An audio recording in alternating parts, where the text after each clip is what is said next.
월요일 아침입니다. 한 주간을 당당하게 승리하면서 살기를 축복합니다. 하나님의 말씀은 우리 평생의 필수품이 되어야 한다고 생각합니다. 하나님의 말씀을 가까이 하면 하나님과 좋은 관계 안에서 믿음 생활을 할 수 있습니다. 그러나 하나님의 말씀을 소홀히 여기면 그 믿음의 길을 벗어날 가능성이 참 많습니다.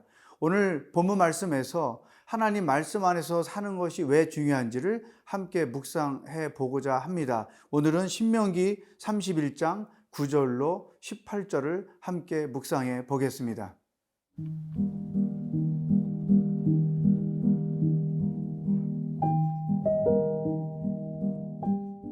신명기 31장 9절에서 18절 말씀입니다.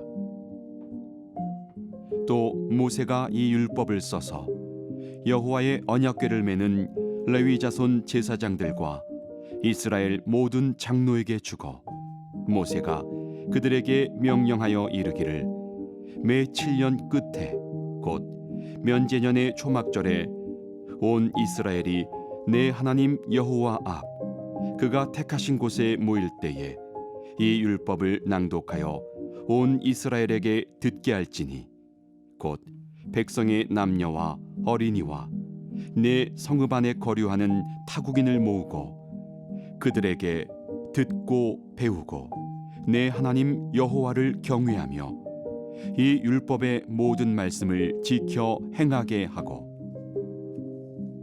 또 너희가 요단을 건너가서 차지할 땅에 거주할 동안에 이 말씀을 알지 못하는 그들의 자녀에게 듣고 내 하나님 여호와 경외하기를 배우게 할지니라.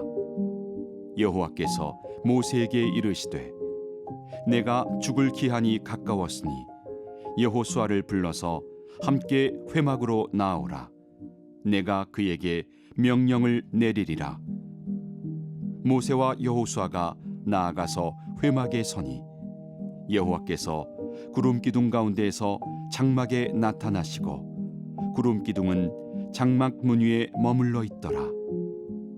또 여호와께서 모세에게 이르시되 너는 네 조상과 함께 누우려니와 이 백성은 그 땅으로 들어가 음란히 그 땅의 이방 신들을 따르며 일어날 것이요 나를 버리고 내가 그들과 맺은 언약을 어길 것이라. 내가 그들에게 진노하여 그들을 버리며 내 얼굴을 숨겨 그들에게 보이지 않게 할 것인즉 그들이 삼킴을 당하여 허다한 재앙과 환난이 그들에게 임할 그때에 그들이 말하기를 이 재앙이 우리에게 내림은 우리 하나님이 우리 가운데 계시지 않은 까닭이 아니냐 할 것이라. 또 그들이 돌이켜 다른 신들을 따르는 모든 악행으로 말미암아 내가 그때에 반드시 내 얼굴을 숨기리라.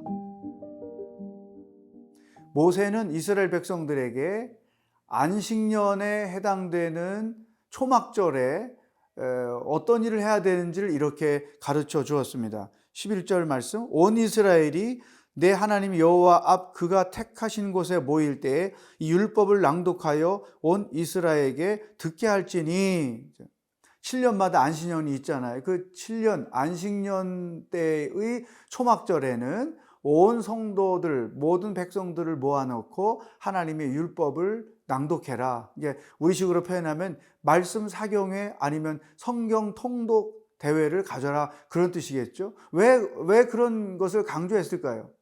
말씀이 신앙생활에 가장 중요하기 때문에, 말씀이 우리 삶의 필수품이 되어야 하기 때문에 이런 특별 연례 행사를 갖게 된 것이죠. 그러면서 이렇게 강조합니다. 12절, 곧 백성의 남녀와 어린이와 내 성읍 안에 거류하는 타국인을 모으고 그들에게 듣고 배우고 내 하나님 여호와를 경외하며 이 율법의 모든 말씀을 지켜 행하게 하고, 보세요. 말씀에 대해서 어떤 태도를 가져야 되는가? 듣고 배우고 하나님을 경외하며 그 말씀을 지켜 행하고, 그러니까 듣고 배우고 말씀을 행하라. 이것이 하나님을 경외하는 방법이요, 하나님 백성들이 사는 방법이라는 것이죠. 말씀을 듣고 배우고 지켜 행하라. 이것을 우리 현대식으로 표현하면 큐티를 잘하고 살아라. 말씀을 묵상하고 그 묵상한 말씀을 삶에 적용하며 사는 것이 너희들의 삶의 중심이요 필수 요소가 되어야 한다. 또한 13절에 이것을 조금 더 확대해서 이렇게 설명합니다. 또 너희가 요단을 건너가서 차지할 땅에 거주할 동안에 이 말씀을 알지 못하는 그들의 자녀에게 듣고 내 하나님 여호와 경외하기를 배우게 할지니라. 너희들만 이 말씀을 가지고 살지 말고 너희들 자녀들에게도 하나님을 경외하는 법을 가르쳐야 된다. 그런데 그 하나님을 경외하는 법은 말씀을 듣고 배우고 그 말씀을 지켜 행하는 것이다. 신앙교육은 가정 안에서 이루어지는 것이죠. 물론 미션 스쿨들을 통해 성경 말씀을 가르치는 일들이 있어서 또 좋은 점이 있지만 그보다 더 근본적인 것은 신앙생활은 가정에서 부모들을 통해서 하는 것이다. 부모가 은혜 받고 그 은혜를 자녀들에게 나누어주고 부모가 깨달은 하나님의 은혜의 말씀을 자녀들에게 들려주고 부모가 중요히 여기는 하나님의 말씀을 자녀들에게 가르쳐주고 또 말씀을 따라 사는 것이 인생의 가장 핵심이라는 것을 자녀들에게 가르쳐주는 것. 그러니까 이러한 신앙이 전수되는 것, 인생의 가치관이 하나님 말씀 안에 가장 소중하다는 것을 본인도 체험하고 자녀들에게 양육할 것을 이렇게 권면하고 있는 것이죠. 여러분, 한번 이 말씀을 통해서 자기 자신을 돌아보십시오. 나 자신은 얼만큼 하나님의 말씀을 내 삶에서 중요한 요인으로 삼고 있는가? 내 삶이 그 말씀 안에서 이루어지고 있는가? 또 나는 자녀들에게 얼만큼 신앙을 교육하고 있는가? 자녀들에게 하나님의 말씀을 따라 살도록 얼만큼 나는 지금까지 가르쳐 왔는가? 한번 점검을 해 보시면 좋겠습니다. 저는 40년째 큐티를 하고 있습니다. 저의 40년의 여정을 돌아보면 하나님 말씀 안에서 이루어진 삶인 것을 고백합니다. 또 말씀을 통해 하나님이 저 개인의 삶, 또 하나님이 저에게 주신 두 자녀들의 교육, 그리고 가정을 어떻게 꾸렸고 어떻게 세웠고 어떻게 자녀들에게 가르쳤고 하나님이 또 그들을 어떻게 인도해 오고 계신지를 눈으로 볼 수 있습니다. 그래서 모세를 통해 하나님이 강조하시는 이 말씀을 충분히 공감할 수 있다는 것이죠. 여러분, 말씀이 살아있으면 그 사람은 살아있는 사람이죠. 말씀이 죽어있으면 그 사람은 죽어있는 사람과 똑같은 것입니다. 평생의 필수품으로 말씀을 배우고 묵상하고 통독하고 그 말씀을 따라 사는 여러분의 삶의 여정이 될 수 있기를 축복합니다.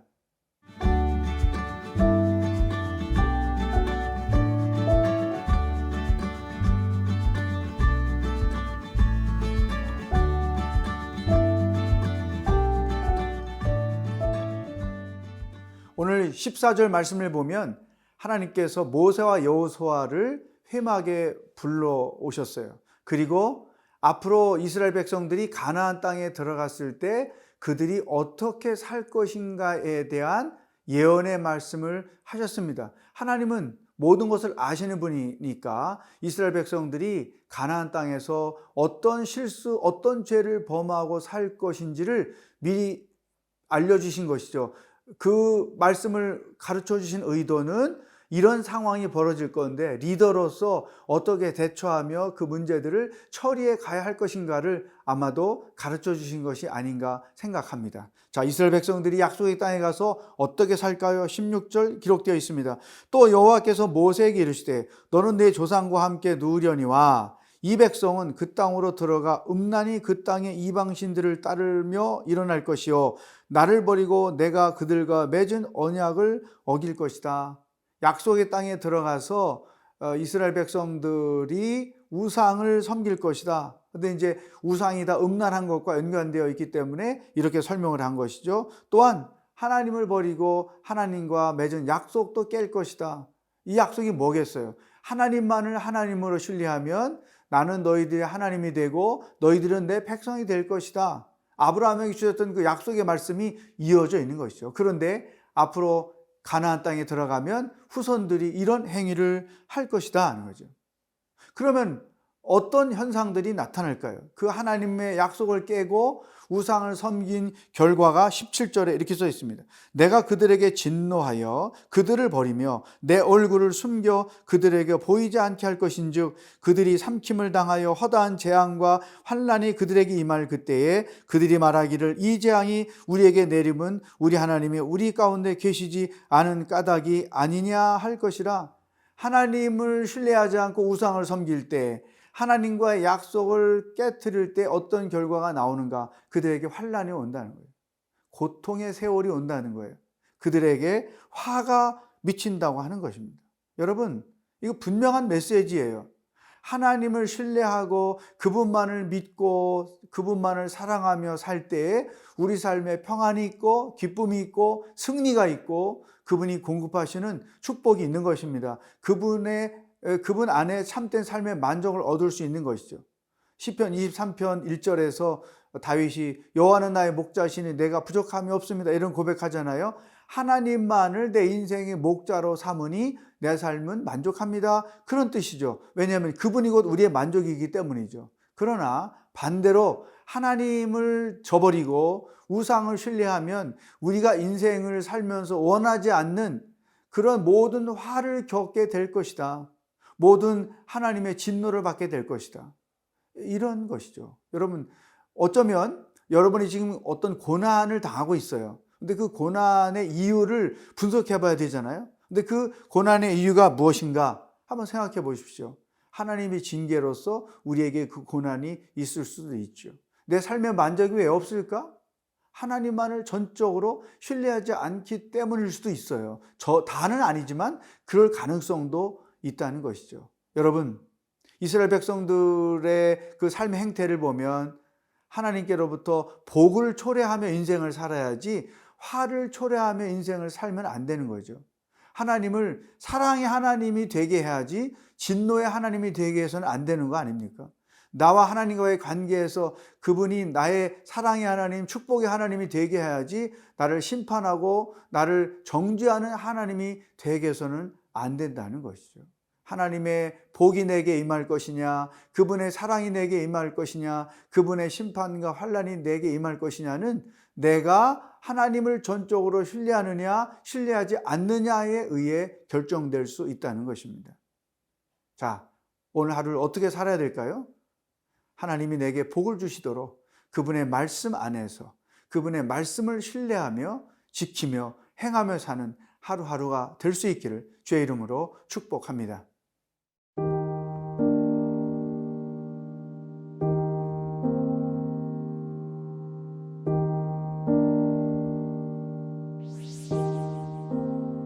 하나님 아버지, 평생 하나님 말씀과 가까이 하며 살기를 원합니다.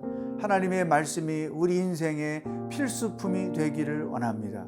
하나님만을 신뢰함으로 그 말씀을 지켜 행함으로 하나님이 우리에게 복 주시는 하나님, 사랑의 하나님으로 늘 경험될 수 있도록 인도하여 주시옵소서. 예수님의 이름으로 기도합니다. 아멘.